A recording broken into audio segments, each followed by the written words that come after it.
It's Stuart Liesel from Chiselbury, and it's our first update of 2026 and the first look at a title that's coming out.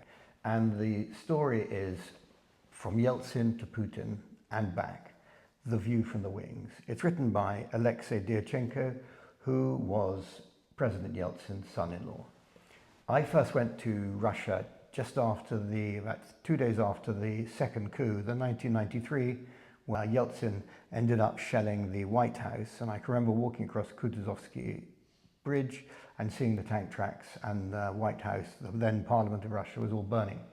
And so I suppose I followed Yeltsin from that time and with great interest. And this book, though, it's not an autobiography, a biography of President Yeltsin.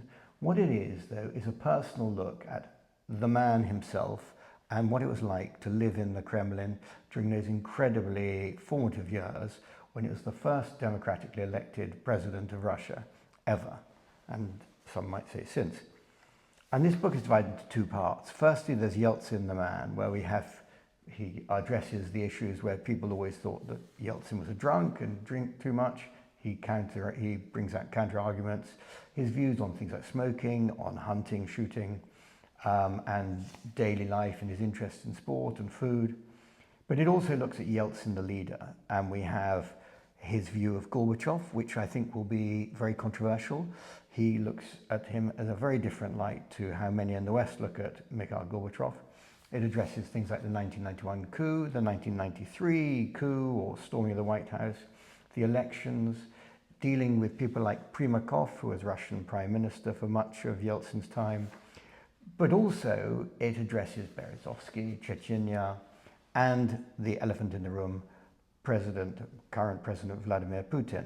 Alexey Dyachenko was the first member of the family to actually meet President Putin, or soon to be President Putin, and he gives a very personal account of that.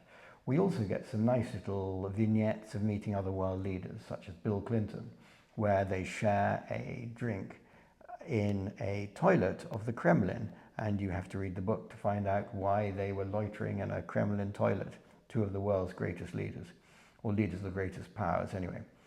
So this book is very interesting. If you're interested in Russian soul, in Russian character, it's worth reading, because we in the West get Russia wrong, and we have done for hundreds of years, and we still do now, and probably will do.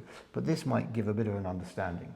It comes out on the 1st of February, it's in hardback, it's in paperback, and it is also in Kindle ebook, and you can buy it from Chiselbury website, from Waterstones, from Amazon, anywhere else you buy a book.